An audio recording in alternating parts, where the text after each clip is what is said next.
hello केटा कस्तो छ आई होप्स भन सन्चै छ होला सो आजको भिडियोमा going to cover OS module हाम्रो प्रिभियस भिडियोमा हामीले एफएस मोड्युल कभर गरेको थियो फोल्डरलाई कसरी क्रिएट गर्ने फाइललाई कसरी डिलिट गर्ने फाइलमा कसरी रिड गर्ने कसरी राइट गर्ने कसरी अपेन्ड गर्ने सिङ्क प्रोसेस असिङ्क सबै कुरा हेरेको थियो सो आजको भिडियोमा हामी ओएस मोड्युल हेर्नेवाला छौँ सो आजको भिडियो क्यान बी लिटल थोरै अलिकति लेन्दी नहुनसक्छ होइन बट केही छैन यो ओएस मोड्युल पनि हाम्रो त्यस्तो त्यस्तो धेरै काम त लाग्दैन but it's amazing it's crazy होइन सो बिना ढिला गरिकन यसलाई सुरु गरौँ सबसे पहिलामा यो प्रिभियस कोडहरूलाई काटिदिउँ सबसे पहिलामा हामीले युज गर्न लागेको मोड्युल भनेको के हो अरे ओएस मोड्युल त्यसको लागि तपाईँले मैले इएमपीबाट इम्पोर्ट गर्छु ओएसलाई किनभने हामीले ओएसलाई ओएस हामीले चलाउनु छ भने हामीले यसलाई युज गर्नको लागि के हुनुपर्छ भन्दाखेरि इम्पोर्ट गर्नै पर्छ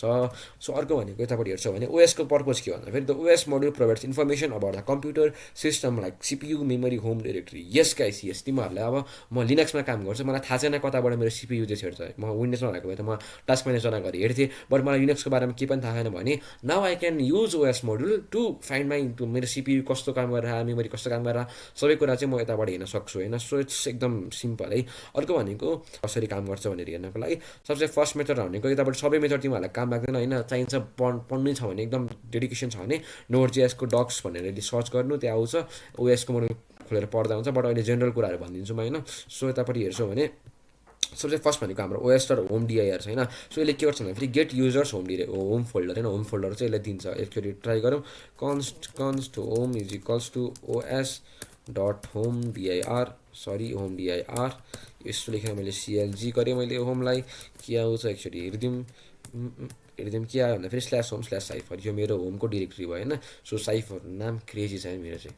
एकदम बब्बाल छ नाम सो यो हाम्रो भयो यतापट्टि होम डिरेक्टरी एक्सेस गर्नको लागि अर्को भनेको चाहिँ तिमीहरूले चाहिँ आफ्नो जुन सिपियु युज छ त्यसलाई यसरी ओएस डट सिपियुज भन्ने जुन तरिका छ त्यहाँबाट चाहिँ फाइन्ड गर्न सक्छौँ सरी ओएस डट सिपी खै त सिपियुएस भन्ने एउटा उयो छ होइन सो यतापट्टि गएर रन गर्छौ भने यतापट्टि हेर द्याट्स क्रेजी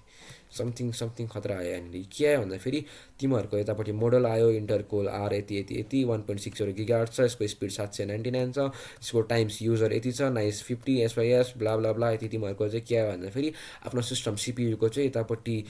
डिटेल्सहरू आउन थाल्यो होइन सिपियुजहरू यतापट्टि यसरी आयो सो यो भयो हाम्रो ओएस डट सिपियुजको काम यसले हाम्रो सिपियुको इन्फर्मेसन दिनेवाला छ अर्कोमा जम्मा ओएस डट सिपियुजले के गर्छ भन्दाखेरि इन्फो अबाउट सिपियु कोर्स सिपियुको पनि स्पेसल्ली कोर्सको बारेमा चाहिँ यसले भन्दो रहेछ अर्को भनेको ओएस डट फ्री मेम भनेको के भन्दाखेरि यो म कन्सोल डट लग ओएस डट फ्री मेम भन्ने छ यतापट्टि यो भनेको सिम्पली तिमीहरूको चाहिँ कति चाहिँ मेमोरी खाली छ भनेर देखाउँछ एन्ड नोटेड यो चाहिँ हाम्रो उयसमा हुन्छ क्या के भन्छ भन्दाखेरि बाइट्समा हुन्छ आई गेस होइन त्यहाँपट्टि के राखेको छ बाइट्समा हुन्छ होइन बाइट्समै हुन्छ सो यतापट्टि रन गर्छु भने इट्स कति छ भन्दाखेरि यति छैन सो मैले यसलाई कपी गर्छु तिमीहरूलाई म एक्ज्याक्ट कुरा देखाउँछु क्या जहाँपट्टि मलाई अब थाहा छैन मलाई बाइट्सलाई कसरी हाम्रो जिबीमा कन्भर्ट गर्छ मलाई थाहा छैन सो म के गर्छु भन्दाखेरि सिम्पल यतापट्टि जान्छु सो यसले सिम्पल यता हेरेर दिइहाल्ने यतापट्टि कस्तो खतरा दियो होइन सो यस्तो यसलाई कपी गर्ने यतापट्टि जाने फ्री रेम भन्ने यसले दियो स्ल्यास अनि यसलाई पेस्ट गरिदिने सिम्पल यही त हो नि गाइस यस्तो सजिलो छ है काम गर्नको लागि हेर त मलाई आएको थिएन कसरी बाइट्सलाई यसमा कन्भर्ट गर्ने भनेर मैले सिम्पल च्याट जिपिटी गरेँ यसले यतापट्टि कोड दियो मैले यतापट्टि हालेँ यतापट्टि हेर मेरो कति मेमोरी खाली रहेछ भन्दाखेरि 3 GB लगभग 3 GB खाली रहेछ होइन सो यहाँबाट मैले पत्ता लगाउन सकिहालेँ होइन यति चाहिँ मेरो खाली रहेछ अर्को भनेको वेस्ट टोटल मेम भनेको मेरो टोटल मेम कति हो अब त्यो पत्ता लगाउँ है त टोटल मेम यतापट्टि गएर हेर्छौँ होइन टोटल टिओटिए टोटल मेम सो यसको पनि एन्सर बाइट्समै हुन्छ सो मैले यसलाई पहिल्यै जिबीमा कन्भर्ट गरिहालेँ होइन सो प्रोबेबली 7.9 आउँछ होला 7.5 आयो होइन लाइक 8 GB हो बट 7.5 दिइरह किनभने 0.5 GB पहिल्यैदेखि ओएसले लिन्छ भने सुने मैले होइन सो त्यही नै कुरा 7.5 GB चाहिँ मेरो ओएसमा एभाइलेबल छ सो बुझिहाल्यो कुरा होइन ओएस र टोटल मेमले के काम गर्छ तिमीलाई थाहा पायो फ्री मेमले कति स्पेस खाली छ त्यसको बारेमा भन्छ टोटल मेमले चाहिँ तिम्रो सिस्टमको कति हो टोटल मेमोरी त्यसको बारेमा भन्छ अर्को भनेको ओएस डट अप टाइम अब यो एकदम युजफुल छ होइन OS dot up time so OS dot up टाइमले चाहिँ के गर्छ भन्दाखेरि तिम्रो रन टाइम कति चाहिँ तिमीले रन गरेको छौ कति तिम्रो स्क्रिन टाइम छ त्यो चाहिँ यसले यताबाट भनिदिन्छ होइन यस्तो गरेर OS dot uptime sorry बिर्सिन्छु यार म पनि बेला होला ओएस डट अप टाइम यसरी लेख्यो भने खोल्छौ भने यतापट्टि 6925 आयो 6925 केमा आयो भन्दा फेरि यतापट्टि सेकेन्ड्समा आयो 6925 सेकेन्डलाई उसमा कसरी कन्भर्ट गर्छ आवरमा कसरी कन्भर्ट गर्छ भन्दा फेरि वेस्ट अफ टाइम सेकेन्डमा आयो सेकेन्डलाई मैले डिभाइड बाई 60 गरेँ भने यसले मलाई मिनेटा दिन्छ अनि आएको जुन आउटपुट छ त्यसलाई मैले अझै डिभाइड बाई 60 गरेँ भने आवरमा दिन्छ है वाउ काम गर्यो नि म नाच्छु यार यस यस यस यस काम गर्छ यस गाइस यस फाइनली 2 घन्टा मैले काम गरेको छु मेरो ल्यापटपमा सो यसले देखाइहाल्यो होइन बुझेको यो बुझेको कुरा यो 60 यति भनेर 60 सेकेन्ड हो सेकेन्डलाई मिनटमा लानको लागि डिभाइड बाई 60 गर्नुपर्छ मिनटमा आयो अब यति पुरै मिनट आइसकेपछि मिनटलाई सेकेन्ड आवरमा लानको लागि डिभाइड बाई 60 गऱ्यो भने आवरमा पनि पुगिहाल्यो होइन सो यो हाम्रो ओएस डट अप टाइमको बारेमा सो अर्को कुरा गरौँ अर्को भनेको OS dot network interference info about network cards कति के कार्ड छ यसले यसको बारेमा चाहिँ यसले के गर्छ भन्छ अरे होइन सो यतापट्टि गएर console.log os.network interference यसरी लेख्यो भने यसले यतापट्टि दिन्छ हेर अब दियो पढ होइन आफै पढ यत्रो कुरा चाहिँ नेटवर्क इन्टरफेरेन्सको बारेमा यसले यतापट्टि इन्फर्मेसनहरू दियो सो यस्तै गरी हामीले चाहिँ एकदम खतरा कुरा चाहिँ यहाँबाट गर्न मिल्छ होइन सो यसमा पनि एउटा प्रोजेक्ट आउँछ बवाल सो त्यो प्रोजेक्ट पनि तिमीहरूले हेर्न सक्छौ होइन यसमा चाहिँ हामीले सिपी मोनिटरिङ सिस्टम खालको बनाउँछौँ जसले चाहिँ लग गरिरहन्छ होइन खालि त्यो हुन्छ नि लग गरे गर्छ त्यस्तो खालको सिस्टम हामी बनाउनेवाला छौँ using OS module so OS मोडुलको बारेमा यति नै थियो अब अर्को भनेको चाहिँ हाम्रो एउटा पाथ मोडुल भन्ने छ त्यसलाई नि म कभर गरिदिन्छु यही भिडियोमा पाथ मोडुल होइन सो पाथ मोडुलले के गर्छ भन्दाखेरि path module helps to create and manage file पाथहरू कन विन्डोज/लिनक्स/म्याकले के भन्यो भन्दाखेरि फेरि अघि नै जुन मैले गरेको थिएँ नि म तिमीहरूलाई एकचोटि यो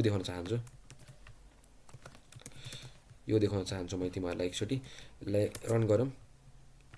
हेर के देख्यो तिमीले भन्दाखेरि /home/साइफर तिमीले लेख्यो होइन सो त्यतापट्टि गएर हेर्छौ भने विन्डोज होम डिरेक्टरी तिमीहरूको यसरी आउँछ c/user यसरी यसलाई मैले कपी गरेँ यतापट्टि जान्छु यतापट्टि गएर म पेस्ट गर्छु यो कोडलाई यतापट्टि जान्छु कपी गर्छु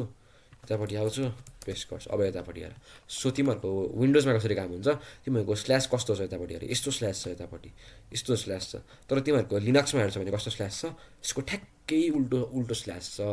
सो अब हामीले पाथ मोडुल किन युज गरेको भन्दाखेरि हाम्रो यतापट्टि क्रस प्लेटफर्म विन्डोजको लागि र हाम्रो जस्तै तिमीले कुनै एउटा सिस्टम बनायो भने त्यो सिस्टम चाहिँ तिम्रो विन्डोजमा पनि युज हुन्छ तिम्रो म्याकमा पनि युज हुन्छ तिमीहरूको लिनक्समा पनि युज हुन्छ सो